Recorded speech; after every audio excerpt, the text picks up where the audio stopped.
আসসালামু আলাইকুম রহমতুল্লাহি অবরকাতুহু। সম্মানিত দর্শক, জামাতের উপর্যুপরি কৌশলে গত ১৪টি মাস ধরে প্রায় প্রতিটি ক্ষেত্রেই বিএনপি যেভাবে বিপর্যস্ত হচ্ছে, যেভাবে মেজাজ হারিয়ে ফেলছে এবং যেভাবে বিএনপির শীর্ষ নেতৃবৃন্দ যারা রয়েছেন তারা কারণে অকারণে জামাতের বিরুদ্ধে বিষোদ্গার করছেন এবং তার বিপরীতে জামাত একেবারে খামোশ হয়ে আছে, কোনো রকম কথাবার্তা বলছে না। এটা আপাত দৃষ্টিতে মনে হচ্ছে যে জামাতের কূটকৌশলের কাছে বিএনপির দৃশ্যত পরাজয় হয়েছে। আপনি যখন একটা জায়গাতে যুদ্ধ হয়, মৌখিক যুদ্ধ, স্নায়ুযুদ্ধ, সেই স্নায়ুযুদ্ধের মধ্যে যারা স্থির থাকতে পারে ধরে নেওয়া হয় তারা বিজয়ী, আর যারা খুব অস্থির হয়ে যায় ধরে নিতে হবে যে তারা পরাজিত হচ্ছে।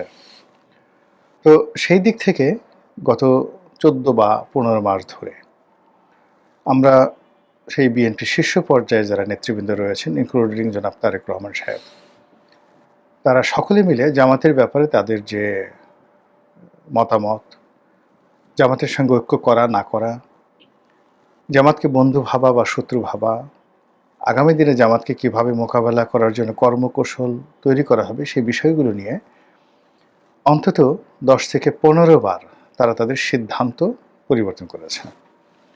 কখনো তাদের মনে হয়েছে যে জামাতের সঙ্গে এই মুহূর্তে ঘাটাঘাটি করা যাবে না, আবার একটু পরে মনে হয়েছে যে না, তাদেরকে জলস্থলে অন্তরিক্ষে আঘাত করতে হবে, প্রতিযোগিতা করতে হবে এবং তাদেরকে ছাড় দেওয়া যাবে না। কখনো জামাতের প্রশংসা করার চেষ্টা করা হয়েছে, আবার কখনো জামাতের সমালোচনা করা হয়েছে এবং খুব নিষ্ঠুরভাবে সমালোচনা করা হয়েছে। উত্তরে জামাত যেটা করেছে সেটা হলো নীরব থেকেছে। তারা কখনো কোনো ব্যাপারে প্রতিক্রিয়া দেখায়নি। জামাতের আমির লন্ডনে বেগম জিয়ার সঙ্গে দেখা করতে গেছেন, তারেক রহমান সাহেবের সাথে হয়তো দেখা হয়েছে, এসে একেবারে সাধারণ সাদামাটা একটা বক্তব্য দিলেন যে লন্ডনে গিয়েছিলেন এবং যেহেতু বেগম জিয়ার সঙ্গে দীর্ঘদিন রাজনীতি করেছেন, তো নেহাত সৌজন্যতাবশত তিনি তার সঙ্গে দেখা করতে গিয়েছিলেন। আবার বাংলাদেশে উনি যখন অসুস্থ হলেন, বিএনপির নেতৃবৃন্দ রয়েছেন, তারা তার সঙ্গে দেখা করতে গেছেন।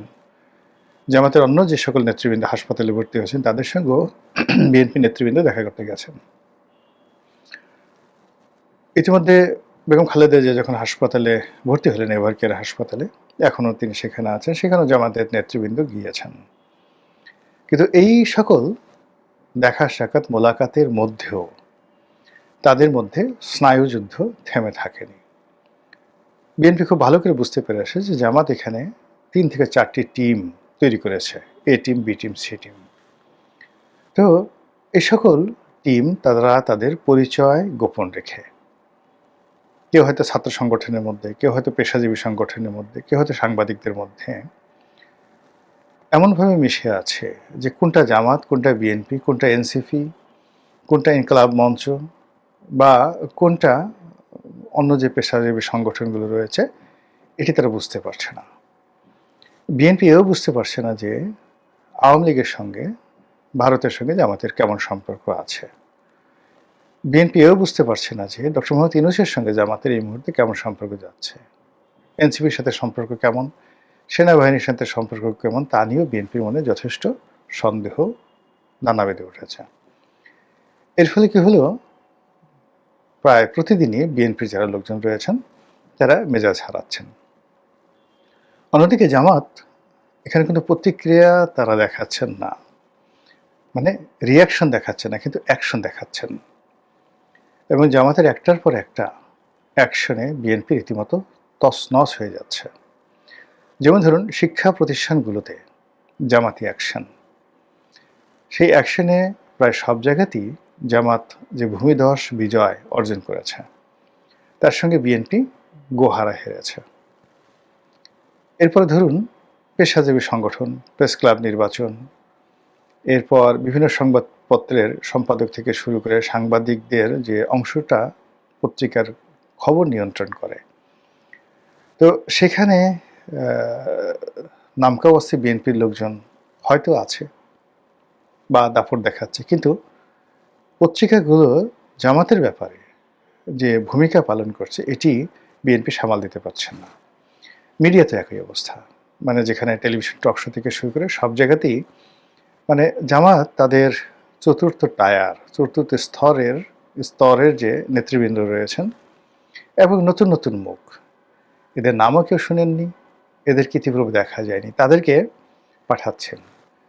এবং এ সকল জামাতি নেতাদের সঙ্গে বিএনপির শীর্ষ নেতারা অনেক সময় টক শোতে গিয়ে বসে ঝগড়াঝাঁটি করে একটা বিতিশ্রী কাণ্ড ঘটিয়ে ফেলছেন। এবং জামাত এটা খুব উপভোগ করছে, ভীষণ রকম উপভোগ করছে। জামাতের বেশ কয়েকজন শীর্ষ নেতা, এর মধ্যে যারা ওয়াজিন রয়েছেন, ওয়াজ করে বেড়ান, কয়েকজন সংসদ সদস্য প্রার্থী হয়েছেন, তারা বেশ কিছু বিতর্কিত মন্তব্য করেছেন যে আমার সেটা কিন্তু সামাল দিয়ে ফেলেছে। কিন্তু বিএনপির যে সকল নেতৃবৃন্দ রয়েছে, টেকনাফ থেকে তেঁতুলিয়া পর্যন্ত, এদের বেশিরভাগ প্রার্থী মূলত এখন জামাত বিরোধী হয়ে পড়েছে, ভীষণ রকম জামাত বিরোধী হয়ে পড়েছে এবং তারা প্রকাশ্যেই জামাতের বিরুদ্ধে কথাবার্তা বলছে। আমি দেখলাম যে ডক্টর হেসানুল হক মিলনের মতো মানুষ, আন্দালিব রহমান পার্থর মতো মানুষ, তারপরে অন্যান্য যারা আছেন, মির্জা আব্বাস তো বলেই বেড়াচ্ছেন, তো সবাই জামাতের ব্যাপারে যে মুখ খুলছেন, এগুলো আবার তাদের বক্তব্যগুলো ভাইরাল হয়ে যাচ্ছে। ইট মিনস জামাত বিএনপিকে যথেষ্ট গরম করে দিতে পারছে, উত্তেজনা তৈরি করে ফেলতে পেরেছে এবং বিএনপির মনে আতঙ্ক তৈরি করে ফেলেছে যে এই দলটি সব করতে পারে। এবং এখন বিএনপির সব লোক প্রকাশ্যে অপ্রকাশ্যে জামাতকে একটা গুপ্ত রাজনৈতিক দল হিসেবে আখ্যা দেয়। আর সেই গুপ্ত রাজনৈতিক দলের যে ছদ্মাবরণে সারা বাংলাদেশে বিএনপি যে কী করছে আর জামাত যে কী করছে, এটা কোনো পক্ষই বুঝতে পারছে না। বিএনপির মিছিল বড় হচ্ছে, মিটিং বড় হচ্ছে, রাত বিরেতে তারা ঘুরে বেড়াচ্ছে, আর জামাতের মহিলারা ঘরে ঘরে ঢুকে যাচ্ছে। এই বিপুল সংখ্যক মহিলা কর্মী বিএনপির নাই, এটা হল বাস্তবতা। 2 নম্বর হলো যে বিএনপির মেজাজ খারাপ করার জন্য বিভিন্ন জায়গাতে গিয়ে শুধুমাত্র চাঁদাবাজ এই একটি শব্দ তারা বলে ফেলছে। কখনো এবি পার্টির মাধ্যমে, কখনো নুরুল হক নুরুর মাধ্যমে, কখনো সেই চরমোনাই পীর সাহেবের মাধ্যমে, কখনো তাদের নিজেদের চতুর্থ স্তরের যে নেতা রয়েছেন তাদের মাধ্যমে, কখনো এনসিপির মাধ্যমে, আবার কখনো কখনো সরকারের যারা কর্তা ব্যক্তি রয়েছে তাদের মাধ্যমে। তো যখনই চাঁদাবাজ, জালেম এই শব্দগুলো মানে বিভিন্ন অ্যাঙ্গেল থেকে উচ্চারিত হচ্ছে, অমনি বিএনপি মেজাজ হারিয়ে ফেলছে এবং বিএনপি বোঝানোর চেষ্টা করছে যে তোমরা আমাকে বা আমাদেরকে যত কথাই বলো না কেন, যে গোপনে খোঁজা মারার চেষ্টা করছো, এটা কিন্তু আমরা বুঝতে পেরেছি। এর ফলে কি হলো, এই ডিসেম্বর মাসে এসে যখন তফসিল ঘোষণা করা হলো, তখন বিএনপি এবং জামাতের যে বিরোধটি, এটি এখন রীতিমতো অহিনকুল দাগ কুমড়ার সম্পর্কের পর্যায়ে চলে গেছে, আর এখানে কোনো বন্ধনও সম্ভব নয়। অন্যদিকে বিএনপি প্রথমে আশা করেছিল যে তারা একটা বৃহত্তর রাজনৈতিক, যাকে বলা হয় জোট গঠন করবে এবং জোটের সঙ্গী সাথী যারা আছে তাদেরকে 100টি সিট ছেড়ে দেবে। কিন্তু এখন এই পর্যায়ে এসে বিএনপি কাউকে বিশ্বাস করতে পারছে না। একেবারে বিশ্বাস করেন, কাউকে তারা বিশ্বাস করতে পারছে না। তাদের কাছে মনে হচ্ছে যে 300টি আসনে নিজেদের প্রার্থী তারা যদি পরাজিতও হয় তবুও ভালো, কিন্তু যারা জোট সঙ্গী তাদের জন্য কোনো একটা প্রার্থীকে অফ করে দেওয়া, এই মুহূর্তে বিএনপি নিজেদেরকে মানে নিরাপদ মনে করছে না। বেশিরভাগ আসনে বিএনপি প্রার্থী ঘোষণা করেছে, 28টির মতো পদে এখনও তারা প্রার্থী ঘোষণা করেনি। কিন্তু এখন যে পরিস্থিতি হয়ে গেছে, বিশেষ করে ওসমান হাদির যে গুলিবিদ্ধ হওয়া, বেগম জিয়ার অসুস্থতা এবং তারেক রহমান সাহেবের 25শে ডিসেম্বর তারিখে দেশে ফেরা, এই ঘটনার মধ্যে যেটা বোঝা যাচ্ছে যে বিএনপির আসলে এখন কোনো অপশন নেই বাট টু ফাইট। তাকে এ যুদ্ধে জড়াতেই হচ্ছে, লড়াই তাকে করতে হবে। আর লড়াই করার জন্য কখনোই দেখা গেল যে রাজপথে যাদেরকে নিয়ে যুগপৎ আন্দোলন করেছে, আন্দোলন একটা জিনিস, কিন্তু এই মুহূর্তে জামাতের সঙ্গে একটা সিমেন্টেড এবং রেজিমেন্টেড সংঘবদ্ধ একটি রাজনৈতিক শক্তি, যাদের অর্থ আছে, টাকা আছে, কানেক্টিভিটি আছে, ঠান্ডা মেজাজ আছে, তারপরে তাদের যাকে বলে অন্যের মেজাজ গরম করে দেওয়ার জন্য দেয়ার আর ম্যানি ম্যানি মেশিনস, তাদের অনেকগুলো যন্ত্র আছে। সেই প্রোপাগান্ডা মেশিন দিয়ে তারা যে কোনো মানুষের মেজাজ গরম করে দিতে পারে। তো এই অবস্থাটায় বিএনপি মনে করছে যে এখন তাদেরকে মানে জলে স্থলে অন্তরিক্ষে লড়াই করতে হবে জামাতের সঙ্গে।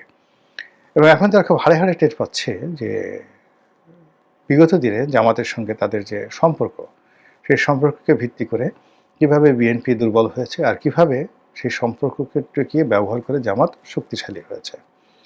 এবং জামাত এখন তাদের চোখের সামনে যত নৃত্য করছে, যত তারা রাজনীতির নীতিবাক্য তারা বলছে, এবং যত বেশি দেশি বিদেশি কূটনীতিবিদ যারা আছেন তাদের সঙ্গে সাক্ষাৎ করছে, ব্যবসায়ীরা যখন দলে দলে তাদের অফিসে যাচ্ছে, এটি বিএনপির জন্য একটা রীতিমতো অবমাননাকর, ভীষণ রকম অবমাননাকর। এবং এই অবমাননার কারণেই তাদের যে গত 14 মাসে বিজয়ের যে বা জয়লাভ করার যে শতভাগ তাদের যে আস্থা ছিল, বিশ্বাস ছিল, এটি চির ধরেছে। ফলে জনাব তারেক রহমান সাহেব বলতে বাধ্য হচ্ছেন যে নির্বাচন যত সহজ মনে করা হচ্ছে, আসলে নির্বাচনটা অত সহজ হবে না। এটা অনেক অনেক কঠিন হবে এবং অতীতের যে কোনো নির্বাচনের চাইতে এটি বেশ ঝুঁকিপূর্ণ হবে। এবং এটা মাঠে ইতিমধ্যে দেখা যাচ্ছে, মাঠ উত্তপ্ত হয়ে পড়েছে, ঝুঁকিপূর্ণ হয়ে পড়েছে। এবং যেভাবে অনাস্থা, অবিশ্বাস এবং হানাহানির শঙ্কা বা ভয় ছড়িয়ে পড়েছে, সেই তুলনায় নির্বাচনের যে আমেজ, উৎসাহ, উদ্দীপনা নেই বললেই চলে। মনে করা হয়েছিল যে তফসিল ঘোষণা করার পর নির্বাচনের ট্রেন চালু হয়ে যাবে, কিন্তু বাস্তবে যে একটা দেখা যাচ্ছে সেটা হলো তফসিল ঘোষণা করার পর নির্বাচনের ট্রেন উল্টো দিকে চলা শুরু করেছে। এখন এই উল্টো দিকে চলা ট্রেনকে আবার নির্বাচনের দিকে মুখ ফেরানোর জন্য সরকার কতটা কার্যকর ভূমিকা রাখতে পারে সেটাই দেখার বিষয়। মহান আল্লাহ আমাদের সবাইকে হেদায়েত দান করুন এবং হেফাজত করুন। আসসালামু আলাইকুম ওয়া রাহমাতুল্লাহি ওয়া বারাকাতুহু।